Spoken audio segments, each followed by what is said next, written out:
Maravilha. Boa noite, pessoal. Estamos unidos mais uma sexta-feira. Em nome de Deus, em nome do nosso Mestre, Jesus. Sempre uma alegria estarmos aqui juntos.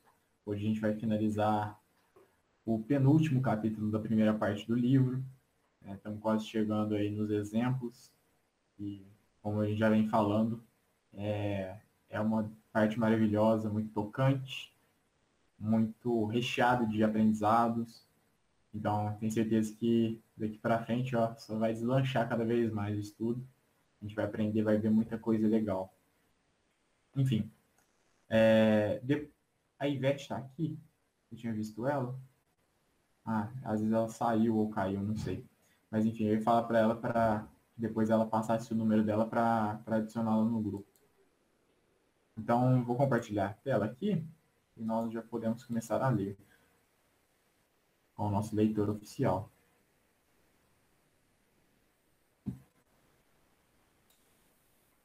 Paramos no item 19 do capítulo 10. O último item. Sim. Você lê para nós, João, por favor? Claro. Não é indigno de mensageiros celestes, dizeis, que suas instruções sejam transmitidas por meio tão vulgar qual o das mesas falantes? Não é ultrajá-lo supor que se divertem com frivolidades, deixando a mansão de luz em que residem, para se pôr à disposição do primeiro curioso que aparece? Jesus não deixou a morada do Pai para nascer num estábulo? E quem vos disse que o Espiritismo já atribuiu práticas triviais aos espíritos superiores? Não. O Espiritismo afirma justamente o contrário. Isto é, que as coisas vulgares são próprias de espíritos vulgares. Não obstante, dessas vulgaridades resulta um benefício, qual o de abalar muitas imaginações, provando a existência do mundo espiritual e demonstrando que esse mundo era muito diferente do que se julgava. Era apenas o princípio. E esse princípio era tão simples como tudo que começa. Mas nem por geminar de minúscula semente, a árvore deixa um dia de estender ao longe a sua ramagem. Quem acreditaria que da misérrima manjedoura de Belém pudesse sair a palavra que havia de transformar o mundo? Sim, o Cristo é bem o Messias divino. A sua palavra é bem a palavra da verdade.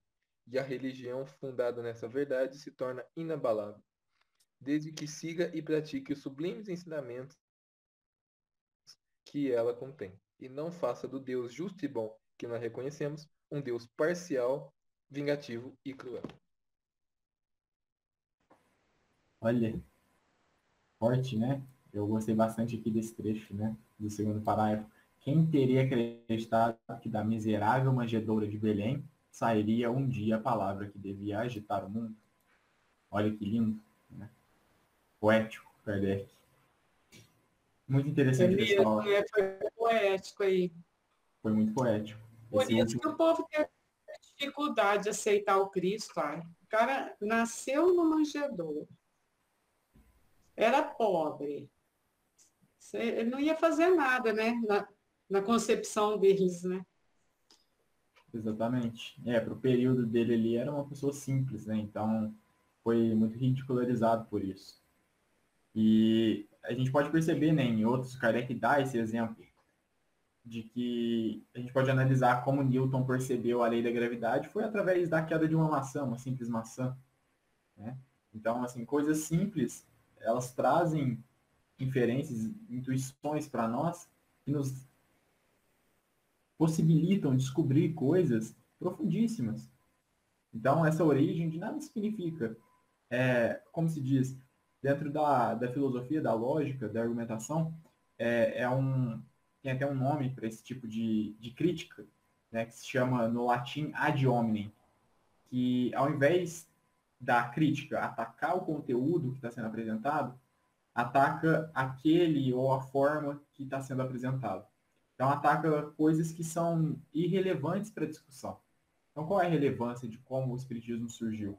Né? Visto até que tem diversas outras circunstâncias de surgimentos históricos, marcantes na história da humanidade, que vieram de coisas simples, né?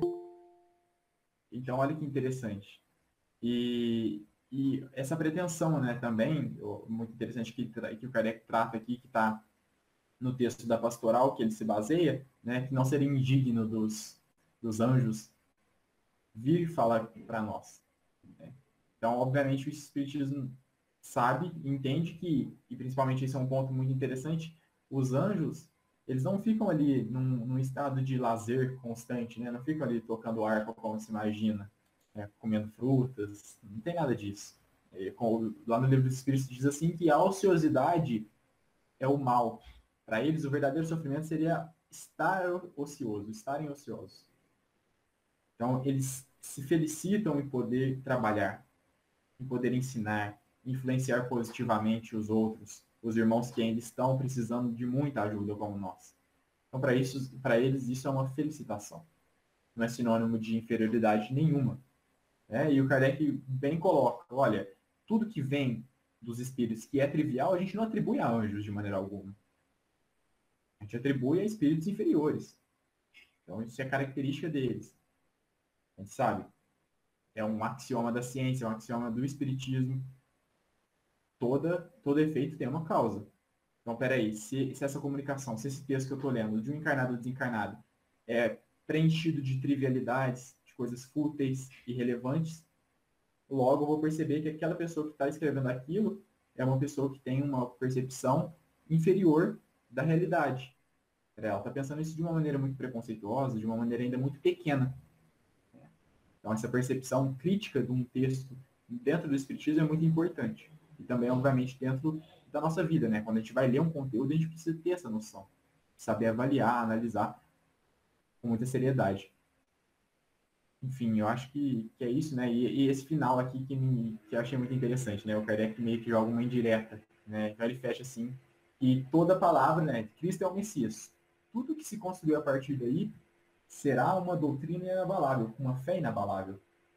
A menos, né? A menos que se construa um Deus vingativo, parcial, e aí ele está falando do quê? Exatamente do Deus da Igreja Católica. Então, olha que interessante, ele joga, deixa essa no ar aí, né? Não coloca de maneira direta, mas deixa construído ali que a gente subentende já o que é. Muito interessante. Então, da origem de Cristo, Jesus Cristo, não pode nascer coisas ruins. Não pode. Se está nascendo coisas ruins a partir de Jesus Cristo, estamos deturpando essa origem. Não estamos pegando ali na pureza. Enfim, alguém quer comentar alguma coisa? Desse fim de capítulo? Kardec fechando com chave de ouro. Eu gostaria, na verdade, de fazer uma pergunta.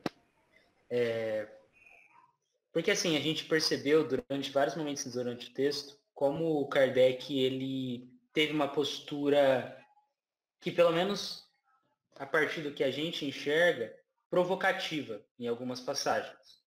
Por exemplo, nesse final, né, que ele vai pegando em determinados calos da Igreja Católica, né? E eu fiquei pensando o que a gente precisa, né? O limite que a gente precisa estabelecer, até mesmo quando nós estamos numa postura de falar sobre o Espiritismo, para ser provocativo até um ponto aceitável e melhor, e não desbancar, não ir para além e ficar um negócio só tapa atrás de tapa. E aí eu fiquei pensando nisso, me veio até a cabeça a questão de autoridade moral e tudo mais. E aí eu queria que você comentasse um pouquinho sobre isso, se possível. Olha, fantástico, porque isso é uma questão importantíssima, principalmente no sentido filosófico também. É muito importante e, assim, não, obviamente que vamos pensar num contexto humano mesmo, nas escritas que a gente possui, na literatura, dentro da filosofia, seria muito saudável e muito legal se todos ali se respeitassem de maneira intelectual. Mas a gente sabe que não é isso que acontece, porque o orgulho manda muito ainda. E isso acaba gerando divisões entre os homens. às vezes brigas, enfim. E é muito importante a gente entender isso, porque, como eu havia dito, né? Citei um tipo de falácia das inúmeras existentes. A falácia é exatamente isso. A gente pode pensar ela de uma maneira mais simples como uma mentira.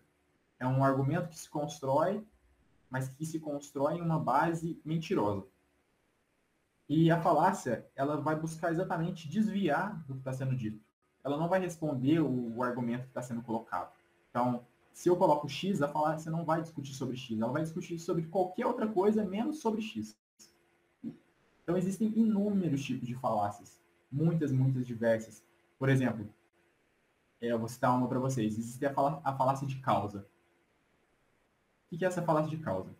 É eu confundir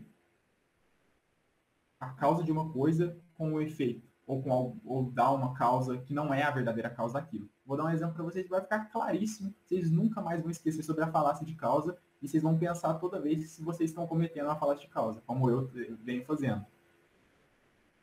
Se eu vejo, vamos supor, a gente está caminhando com uma criança. Tudo bem, Ivete, sentimos sua falta. Depois, no fim, eu comento, que eu ia comentar para você. Se a gente está caminhando com uma criança e a gente passa por um lugar e está tendo um incêndio num prédio abandonado. E a criança olha, aí tem os bombeiros embaixo, jogando água para apagar o fogo. E a criança olha, ela vira para você e fala assim, olha, toda vez que eu vejo um incêndio, tem bombeiro junto. Então tinha que acabar com os bombeiros, porque os bombeiros sempre causam incêndio. Olha aí. Parece tosco, porque a gente conhece a verdadeira causa do incêndio. Mas isso é uma falácia de causa. O que está acontecendo? Há uma confusão da causa somente pelo fato dos bombeiros estarem atrelados ao incêndio. Quando, na verdade, é o contrário. É o incêndio que causa o bombeiro. Então, o bombeiro está ali devido ao incêndio, não o contrário. Isso é um exemplo tosco, mas que serve para coisas mais profundas. Para conceitos mais profundos, que precisam ser melhores avaliados e observados para perceber a falácia de causa neles. Isso aqui, nesse exemplo, é evidente. Mas tem uns que a gente se confunde. Existe uma outra que é muito, muito usada, que é a falácia de generalização. Em que, por exemplo, eu conheço um espírita só. Conheço 5 espíritas, vamos colocar assim. E aí eu chego para alguém que não é espírita, não conhece nenhum espírita, e digo assim, olha, eu conheço 5 espíritas. Logo, todos os espíritas do mundo são muito gente boas, porque os que eu conheço são muito legais.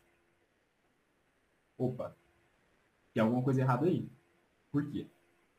Porque eu estou criando uma generalização a partir do pouco que eu conheço, que dentro do escopo de espíritas não é nada, e estou colocando eles como todos iguais. Entenderam? Então tem um erro aí, eu estou generalizando. Eu estou colocando o que tem em todos sem saber se isso é verdadeiro ou não. Então a gente não pode fazer esse tipo de afirmação, é um outro tipo de falácia. Mas por que eu estou falando isso? Porque quando você vai tratar sobre argumentos, como Kardec está fazendo e como Kardec fez durante toda a sua obra, porque em diversos momentos ele lidou com críticas, a gente vê lá no livro o que é o Espiritismo, ele lidando ali com as críticas em forma de diálogo. Então isso é muito importante. E o Kardec ele inicia na introdução da Revista Espírita de 1858, em que ele diz: discutiremos, mas não disputaremos. Porque o embate é de ideias e não de pessoas. E nós, espíritas, sabemos que nós, e qualquer pessoa, né, pelo menos que se dê valor à lógica, à razão e à verdade, em busca da verdade, deve estar preocupada com a verdade, e não com estar certo. Tem uma frase fantástica do Pessoa, que eu inclusive já devo ter citado, porque eu amo ela, e é de um poema dele, em que ele diz assim: eu sinto prazer em ser vencido quando quem me vence é a razão, independente de quem seja o procurador. Ou seja, independente de quem está falando. Se for verdadeiro, eu vou acatar. Porque a verdade importa muito mais do que o que eu acho. Esse é o ponto. Então, quando se há um embate de ideias filosóficas, como há no Espiritismo, naturalmente, temos que nos ater a responder e a argumentar sempre no âmbito das ideias. Não responder o que se acha que a pessoa disse, mas responder o que ela disse. Buscar ser o mais verdadeiro possível na resposta. Porque somente assim a conclusão que você tirar de tudo isso vai ser verdadeira. Existe na lógica um princípio básico de argumentação que é assim. São duas premissas, ou seja, uma primeira ideia e uma segunda ideia, e a partir dessas duas premissas surge a conclusão. É um raciocínio básico da lógica, é o princípio de qualquer argumento. Por exemplo, todo ser humano é mortal. Vitor é ser humano. Logo, Vitor é mortal. É um raciocínio simples. A maioria, se não todos, os nossos raciocínios eles partem dessa maneira. Então, uma premissa coloca uma condicional, uma condição, se, depois a segunda, que é uma afirmação, e por fim a conclusão. É a última. E o que isso significa? Porque muitas vezes esses argumentos da primeira e segunda premissa eles podem ser válidos. Mas validade é diferente de veracidade. O que é isso? Válido é quando aquele raciocínio ele tem sentido. Ele não tem, ele está partindo um do outro. Então, a primeira premissa tem a ver com a segunda. Então, por exemplo, o que seria um argumento inválido, Vitor?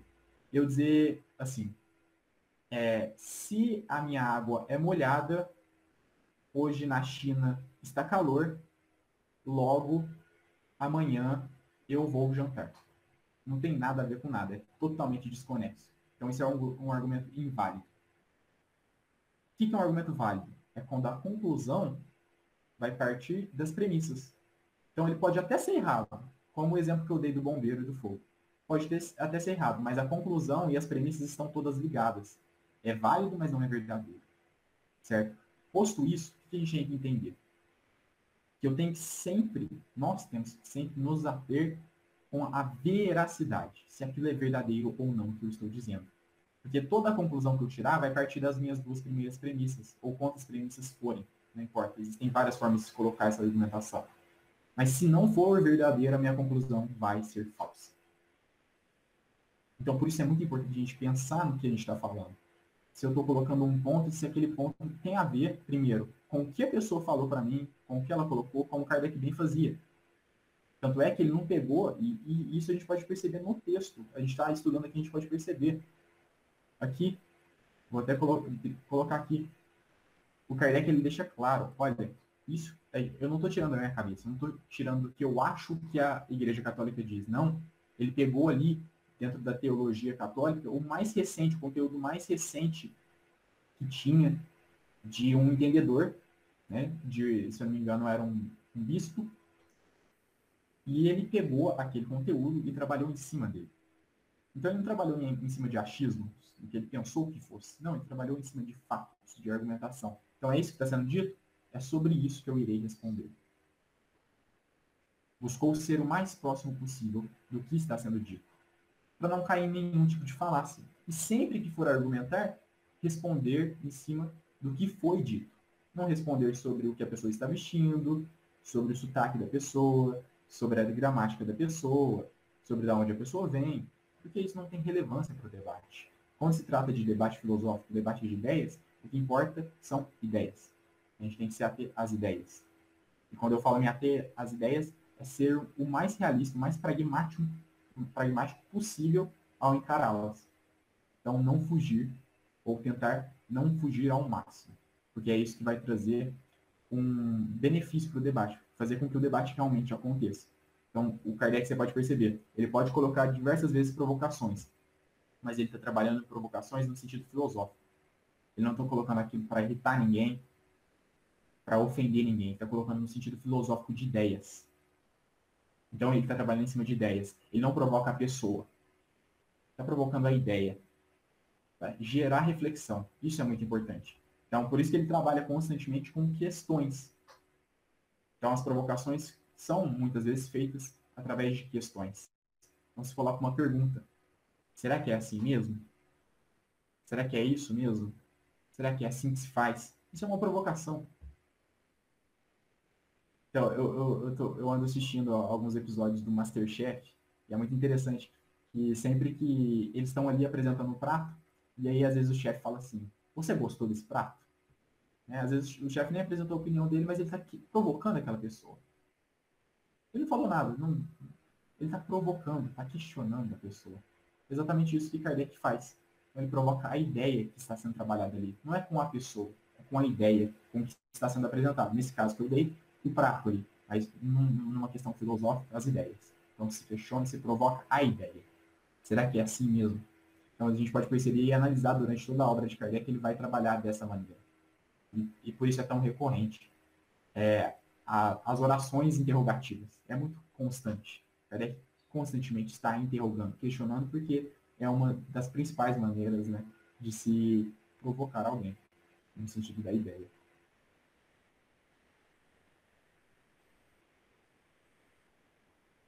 Alguém quer colocar alguma coisa? Eu quero, Vitor. Eu quero falar que você me fez voltar lá nos anos 60, nas aulas de filosofia. Interessante. Eu fiz o clássico, né? Que o ensino médio era dividido em clássico e científico. Então, eu fui para o clássico e tinha aulas de filosofia. E você me fez recordar aquelas aulas hoje. Filosofia pura. Parabéns. E dizer assim, ó, o espiritismo é fábrica de louco.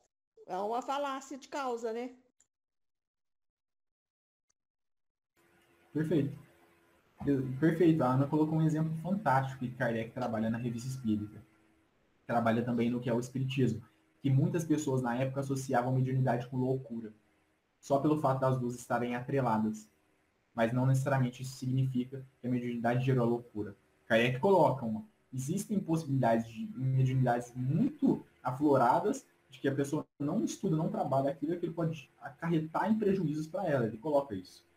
Mas a maioria dos casos, na verdade, a pessoa já possuía algum sintoma ou era somente um ataque, né? Não era nem uma observação verdadeira, a pessoa às vezes nem era louca, era só um ataque mesmo. Mas houve esse erro, né? Associar, só porque as duas coisas estão juntas, elas estarem, uma necessariamente gerar a outra, quando isso não necessariamente precisa acontecer. Então, isso é exatamente, a Ana colocou um ponto fantástico, é um equívoco que aconteceu, um tipo de crítica, a gente pode ter outras, várias, né? Que, no caso, seria uma falácia de causa. Exatamente. Perfeito, Ana. O exemplo ficou muito bem. Ô, Vitor, ah, aqui quando fala que Deus é um Deus parcial, vingativo e sem piedade, também nos leva à reflexão, porque isso ficou tão, né, permeado, né, na igreja e na nossa cultura que a gente acha muito, né, que Deus castiga. Ah, Deus não castiga. Mas quando a pessoa fala que alguém nasceu por conta disso, porque fez aquilo, é uma forma de castigo. Aí, como que fica o raciocínio acima? Deus é justo e bom. Se Deus é justo e bom, não é? As leis dele, elas não são na base do castigo, certo? Então, quando a gente tiver algum conceito que está na nossa cultura, infelizmente, né, ainda permeia muito, a gente pergunta, peraí, Deus é justo e bom. A partir disso, isso tem coerência? Pode acontecer isso? Então, a gente deve ter uma plaquinha. Deus é justo e bom. E a partir dali, a gente começar a analisar os nossos conceitos herdados, né? Eu consegui entender, Victor? Consegui sim, Lucélia. Eu acho muito importante a gente falar sobre isso também, né? E exatamente é um dos pontos principais, né? Se não o principal que Kardec trata na primeira parte do livro Céu e Inferno. Então ele trabalha exatamente em cima disso. Então ele coloca as premissas, opa, então Deus é tal, tal, tal. Então como que essas leis podem acontecer dessa maneira? Porque isso não está justo com a misericórdia, com o amor. Então há contradições intrínsecas ali do pensamento. E é isso que Kardec faz. Kardec, ele não está colocando pontos, ele está evidenciando eles. Eles já existiam. Isso é muito importante de perceber. A contradição ela já existia dentro do pensamento. Então já era contraditório a questão de penas eternas e um Deus misericordioso. Kardec e outros também somente evidenciaram isso. Então isso é muito interessante também de perceber.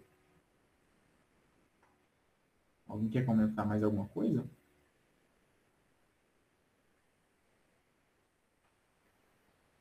Eu só queria elogiar, dizer que você explicou um conceito muito novo até para mim, eu não tinha parado para pensar nisso ainda. Mas explicou de forma clara e concisa. Nossa, sabe, quando você para e reflete, eu nunca tinha parado para pensar nisso.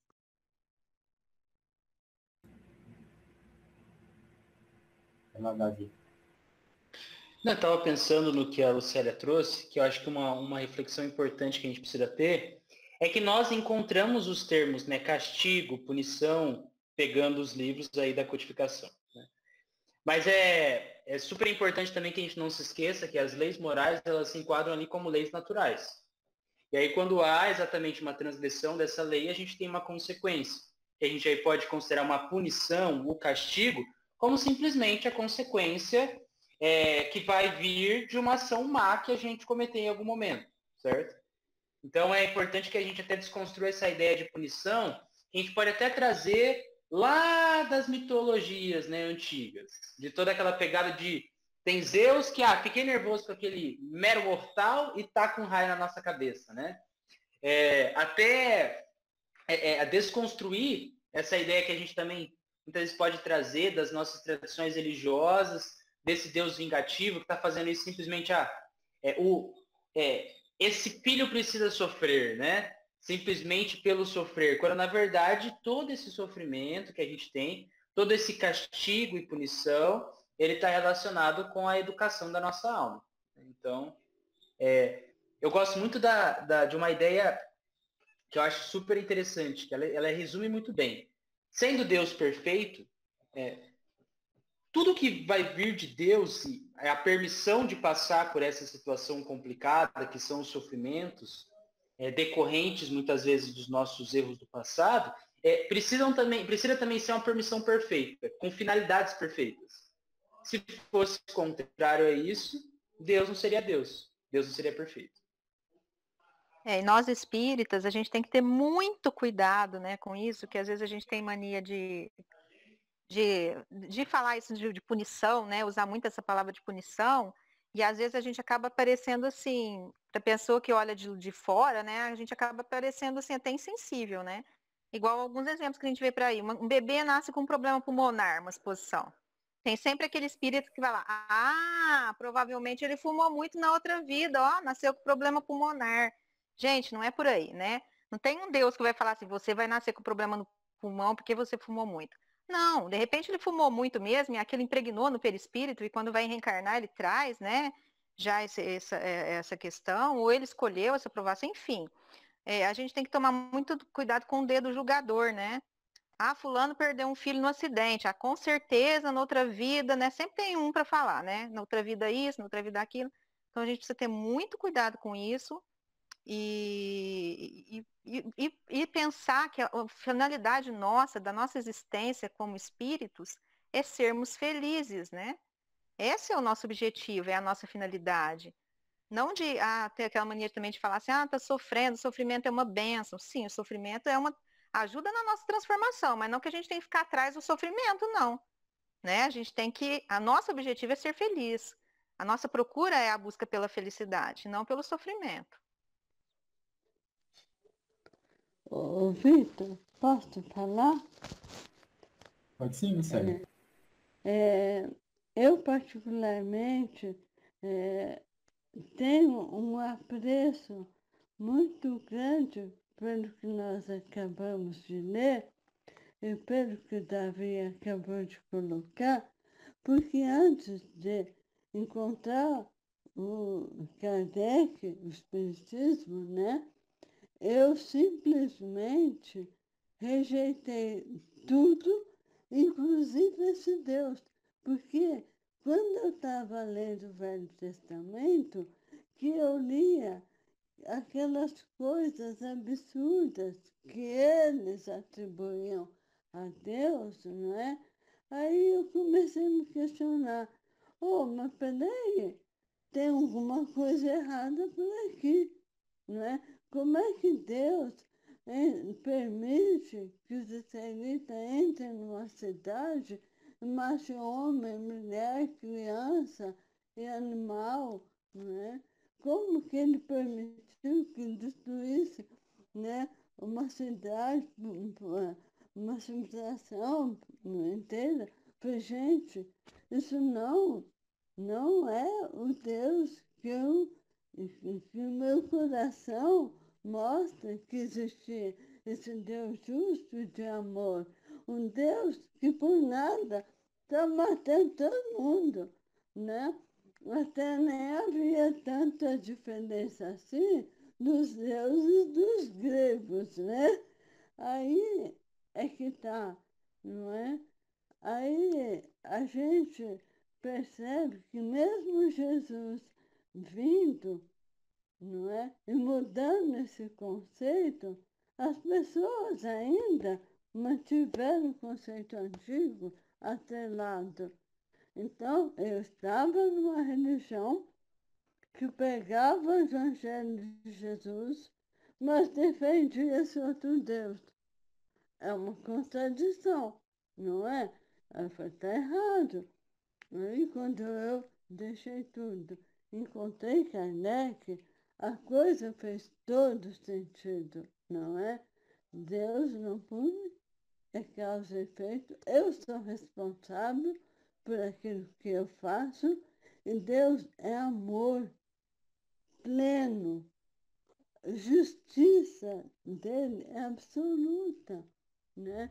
A minha visão mudou tudo, toda. Eu sou antes e depois de ter conhecido Kardec. Então, esse estudo me fala muito intimamente ao coração. Por isso, quando eu uso muita razão, você me conhece, né? Você sabe que eu sou questionadora, né? Que eu estou sempre lá perguntando por quê. Porque eu aprendi com Kardec a encontrar a verdade, né? A verdade, ela é essencial. Então, Vitor, agradeça. Se você me achar que eu questiono demais, vai falar com Kardec. A culpa é dele. Totalmente, viu, meu amigo? Né? Não, tá certinho, tem que ser isso mesmo, Lucélia. Questionar em todas as situações. Kardec foi um verdadeiro cartesiano, bebeu muito das fontes de René Descartes, então ele sabia a necessidade do questionamento, a importância deste. Mas eu acho muito interessante sobre o ponto que a Lucélia colocou também, que quando a gente vai fazer a leitura de um autor, a gente tem que ler com muita atenção. Entender como que ele trabalha os termos que ele está colocando ali. Obviamente, o termo punição, o termo castigo, ele tem um peso, uma conotação muito forte para nós brasileiros. Então, significa que castigo ele vai ter o mesmo significado em todos os lugares do Brasil ou em Portugal? Não. Então, cada local ele vai ter ali um peso para cada tipo de palavra. Isso é muito importante. Conta também a questão da tradução, como que Kardec escreveu, né? Será que essa foi a melhor tradução? Então, são algumas perguntas que podem surgir. Mas o importante é a gente entender o quê? Quando Kardec vai colocar o termo castigo, Vitor, a gente pode usar o termo castigo? Claro que pode. Mas por quê? Porque Kardec explica o termo castigo. Ele explica como ele está utilizando o termo castigo, qual o sentido que ele dá. Então, sempre que a gente trabalhar esse termo, tem que estar claro, e se não tiver, para quem está nos ouvindo, que nós expliquemos o que significa castigo segundo o Espiritismo. Porque o termo que ele está utilizando não é como a gente comumente utiliza. Ele mesmo explica. Então, o que é o castigo para Kardec? Seria exatamente a lei de causa e efeito. Então, é uma prova que um espírito está passando devido a um erro anterior e que ele vai passar por aquilo, um sofrimento momentâneo que ocasionará numa felicidade, num progresso, numa elevação dele. Em poucas palavras, seria isso. Então, a gente não pode confundir, e isso acontece muito, muito com todo mundo. A gente lê diversos autores, não só Allan Kardec, e interpretar mal por colocar as palavras que ele está dizendo ali no nosso dia a dia, no nosso contexto, quando não é assim.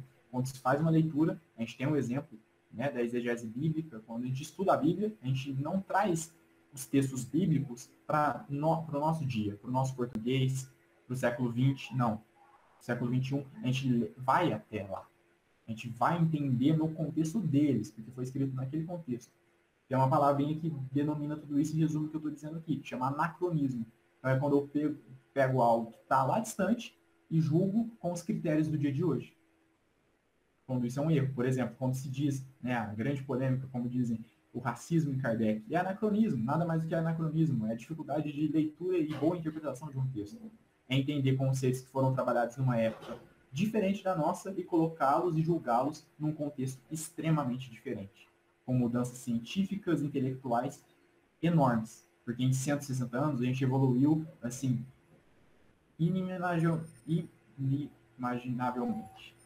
Então, assim, ó, a gente não pode nem mensurar, foi muita evolução. Então, é importante a gente sempre se atentar, e Kardec, como um bom filósofo analítico, ele sempre coloca muito bem e explica muito bem os termos que ele está utilizando. Então, ele não deixa termos perdidos, sem significado, sem explicação. Não, ele explica muito bem todos eles. Deixa bem claro o que ele quer dizer. Então, é importante sempre que a gente for trabalhar, termos como esse, que no dia a dia de quem está nos escutando tem uma conotação ruim, como o castigo, que realmente pesa para nós, quando a gente lê ali, a gente fala, opa, como assim castigo? É bom que nós expliquemos isso. Opa, Kardec quis dizer isso com castigo. Né? No contexto que ele escreveu, o sentido que ele deu dentro de sua obra. Certo? Então é muito importante a gente entender isso também, e isso vai servir não só para o Espiritismo, mas para outros diversos autores. E a gente, quando lê algo, não é o autor que vai entrar na nossa vida, no nosso dia a dia, no nosso contexto. É nós que vamos entrar no contexto do autor, para entendê-lo. E depois, com os ensinamentos, aí sim, a gente traz ensinamentos para a nossa vida. Alguém quer comentar mais alguma coisa? Eu quero só dizer que eu gosto muito quando a Lucélia nos chama a atenção para a helenização, a questão da helenização, que teve grande influência, e bem lembrou o Davi aí, não é? Com as palavras pena, castigo, que nos remete aos mitos, aos deuses, né? Misturados com os humanos, aqueles deuses antropomórficos. E com relação ao que a Cristiane disse, nós nascemos, nós reencarnamos com o objetivo de evoluir. E a felicidade é uma consequência desse processo evolutivo.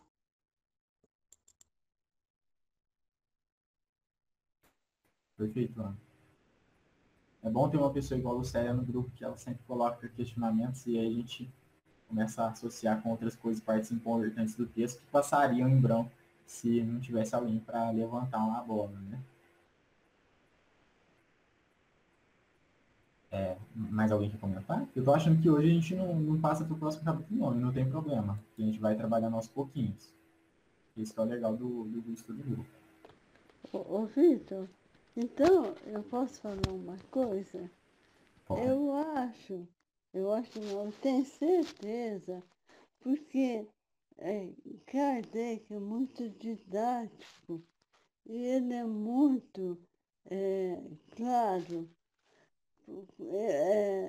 A única necessidade também, para nós, enquanto espírita, é desconstruirmos as ideias, conceitos, desculpa, que nos foram passados. E normalmente as pessoas não fazem isso. elas não param para pensar e soma tudo isso. Eu acho que eu tive o privilégio de ter desconstruído tudo, como Descartes, né? Eu zerei tudo. Então, quando eu li Kardec, eu não tive ninguém, eu li sozinha. Eu fechei o livro, falei, está tudo aqui o que eu buscava. Quando eu li Castigo, quando eu entendi perfeitamente, não é? Não houve nenhuma dúvida, não houve a noção de que aquele castigo que Kardec menciona era o mesmo que antes eu acreditava, né? Então, não adianta a gente ler sem nos questionarmos. Eu acredito nisso porque me disseram isso, mas é que está assim. Como eu entendo isso? Não é? É importante a gente ter coragem de, des, eh, de limpar, né? Deixar para trás os conceitos religiosos, culturais, e ter uma cabeça mais limpa para a gente ter uma noção mais simples, porque Kardec é muito simples, assim, simples de entender, né? Porque ele é muito profundo. Cada vez que eu leio alguma coisa novamente, eu percebo que eu não sei nada, né? Porque é de uma profundidade impressionante, não é? Então, vamos desconstruir, vamos deixar para trás. Então, eu acho que isso é muito bom. Então, talvez eu tenha mais facilidade por conta do sofrimento que eu passei durante anos de limpar a minha cabeça, né? De tudo que tinham colocado lá dentro. Porque não é de um dia para o outro que isso acontece, né? Perfeito. É um livro testemunho, sério. Acho que é um processo que a gente, se não passou ainda, tem que passar, né? E acho que vai passar ainda várias vezes. Já podemos ter passado algumas vezes, mas ainda precisamos passar cada vez mais para que finalmente nós possamos nos ater à verdade e não às nossas ideias. E esse é o ponto, né? Seria basicamente a dissociação, a separação do orgulho.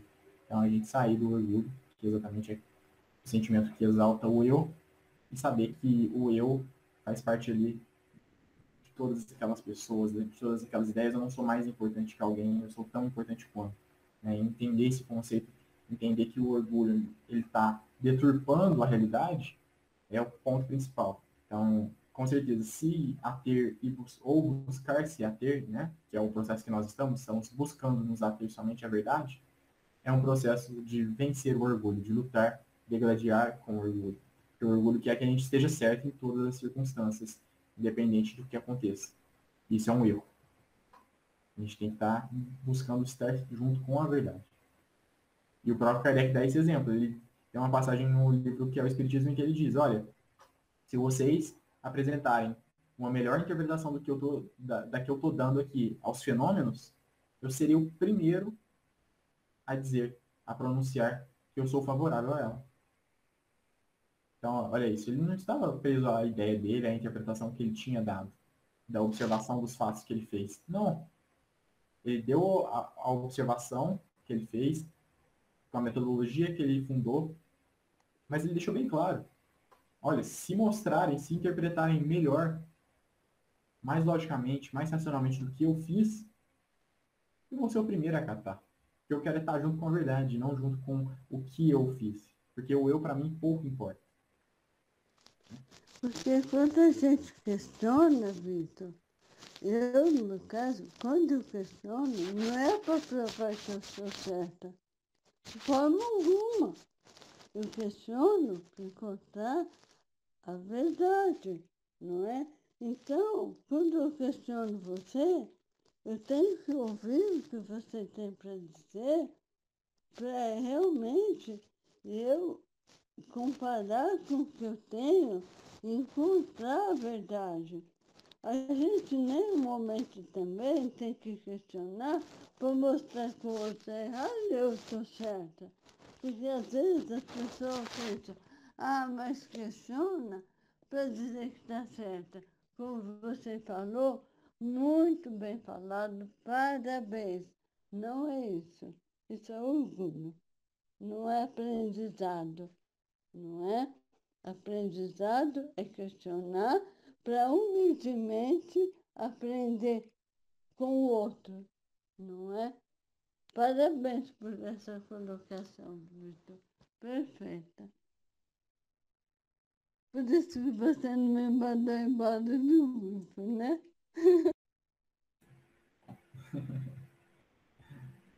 É isso aí. É extremamente importante. A humildade está associadíssima com isso, com essa questão do aprender. Quem não tem humildade não aprende. Se a gente fica apegado às nossas ideias, aos nossos preconceitos, a gente nunca vai aprender, porque a gente vai pensar que estamos certos sempre. Então é muito importante. A humildade ela é necessária, e tanto é que há uma interpretação dentro das bem-aventuranças, né? Que seria como se fosse uma espécie de escadinha. E a primeira delas, que é a bem-aventurados pobres de espírito, que nada mais é do que os humildes, a humildade. Então a humildade seria o primeiro passo. E aí, gradativamente, vai se alcançando os próximos passos. Então, porque assim, é muito importante, pessoal, se a gente não sabe o que nós somos, se nós não sabemos onde nós estamos, como que a gente vai saber aonde queremos ir, o que queremos alcançar? A humildade é exatamente esse processo de reflexão, de análise, que se percebe, que se assume o que é, nem mais nem menos, nem melhor nem pior. Eu sou o que eu sou e buscarei melhorar. Então, se eu não sei o que eu preciso melhorar, né, eu tenho um exemplo que eu adoro, que é como se fosse, é como se a gente fosse um carro. Se o carro está com defeito, a gente não continua andando no carro ignorando o defeito que ele está tendo. A gente vai fazer o quê? Vai, humildemente, levar ao mecânico. Olha, mecânico, eu tô achando que tá com um problema ali, tá fazendo barulho esquisito. E o que o mecânico vai fazer? Ele vai analisar. Então, o orgulhoso faz o quê? Não, meu carro não dá defeito. Essa marca aqui é perfeita, nunca deu defeito, não vai dar defeito. Não é hoje que vai dar defeito de jeito nenhum. Continua andando com o carro. Vai andando, andando, andando, até a hora que o trem, ó, pifa de vez. Esse é o orgulhoso. É aquele que continua andando no carro estragado por orgulho de dizer que ele está estragado. E como eu havia dito anteriormente, pessoal, não é questão de falar ou perceber somente que está errado. Quando você percebe ou evidencia que algo está errado, você não está criando o erro. Você só está percebendo o que já existia. Você não perceber o erro que existe não vai mudar a existência dele. Ele está ali, é um fato. Ignorar o fato não muda o fato. O que muda, e tem uma frase fantástica, né, de uma filósofa estadunidense, a Ayn Rand, que ela diz assim: você pode ignorar os fatos, mas não pode ignorar as consequências de ignorar os fatos. Posso até ignorar a realidade, fica à vontade. Ó, pensa que você pode fazer o que você quiser, ignora as leis divinas, tanto as leis físicas como as leis morais. Faz o que quiser, pode fazer. Mas as consequências virão e essas não tem como ignorar, porque essas serão ali patentes, concretas. Não há como ignorá-las.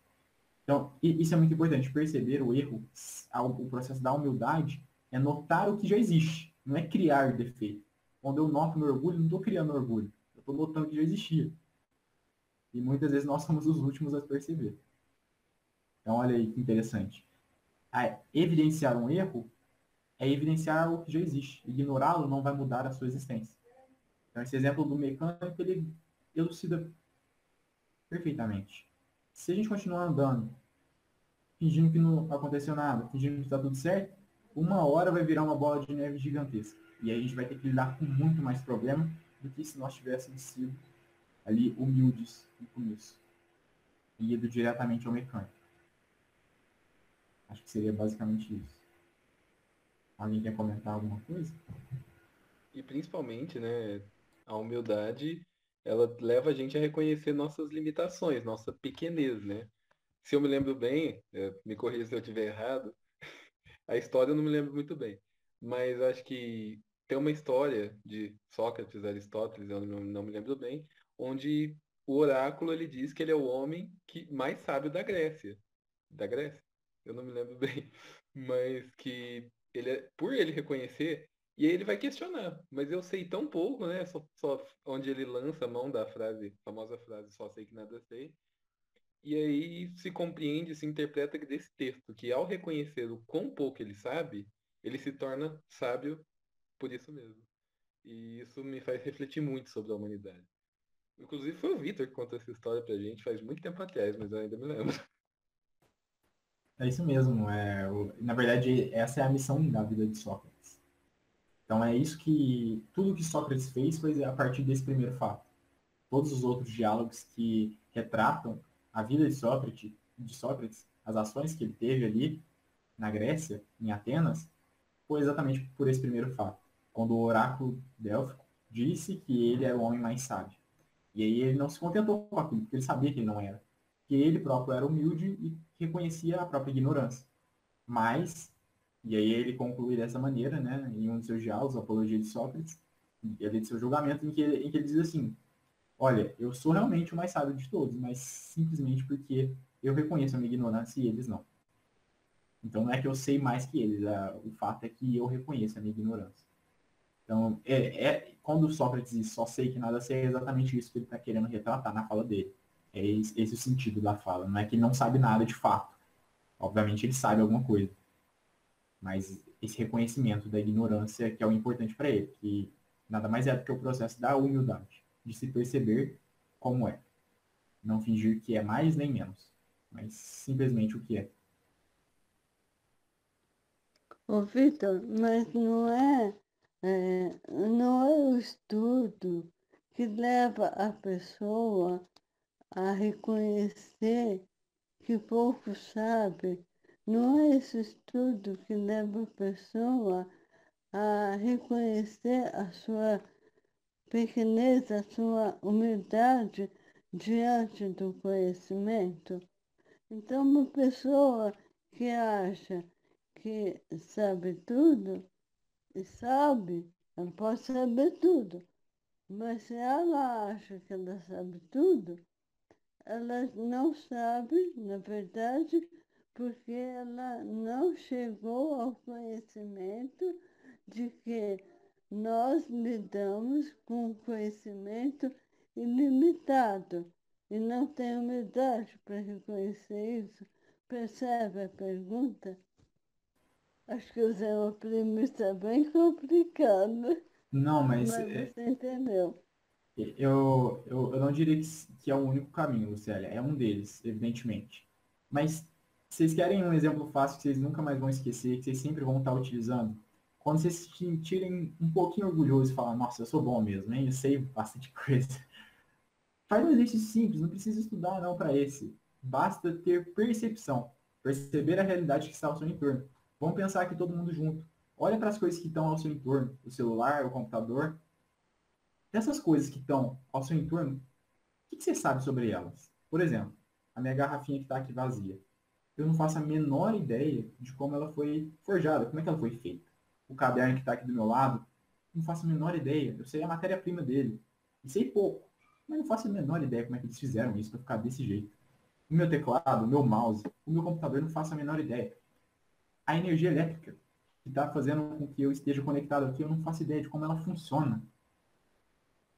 O meu celular, não faço ideia de como ele funciona, eu só uso. Os meus livros que estão aqui do meu lado, eu não faço ideia de como eles foram feitos. O processo todo para fabricação, não faço a menor ideia. Então, das coisas que estão ao meu entorno, o que eu sei delas é a menor parte, quase nenhuma. Eu não sei nada das coisas que estão ao meu entorno. Isso das coisas físicas que eu estou dizendo aqui. Agora, vamos pensar em aspectos intelectuais. O que é isso, gente? Tem muita coisa para saber.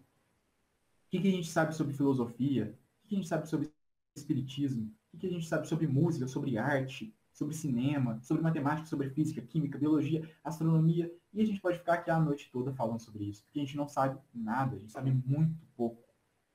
E a gente pode perceber que grande parte daqueles que se tornam especialistas em áreas, eles falam, olha, o que a gente sabe é muito pouco ainda. O que a gente sabe é quase nada. Então, ninguém esgota, pelo menos aqui na Terra, todos os assuntos. É impossível. Nem se você se dedicar a estudar um assunto só, tem coisa ainda que você não vai saber. Porque é muito conhecimento, gente. Então, a nossa ignorância, perto do nosso conhecimento, é assim, é um pontinho no meio do universo. É muito pouco. A gente sabe muita pouca coisa. Por que a gente tem, então, a sensação de saber muito? Porque quando a gente está lidando em alguns nichos, por exemplo, como aqui na reunião, e às vezes a gente argumenta ou coloca algum ponto que é verdadeiro, algum ponto que a gente estudou, e o pessoal vai falar, olha, ele sabe muito. Mas, não. Na verdade, eu sei daquele ponto que eu estou dizendo. Porque eu estudei e eu estou lembrando daquilo. Mas significa que eu sei muito? Não, significa que eu sei daquele ponto em específico. Então, num nicho específico, numa condição muito específica, eu posso pensar que eu sei muita coisa. Mas, na verdade, o que eu estou fazendo? Eu estou generalizando. Não é porque eu sei aquela coisinha específica que eu sei tudo daquilo, ou que eu sei tudo de todo o resto. Não significa que eu sei aquela coisa e ponto. Eu acho que esse exercício de percepção da própria realidade, isso não precisa nem estudo para perceber a nossa ignorância.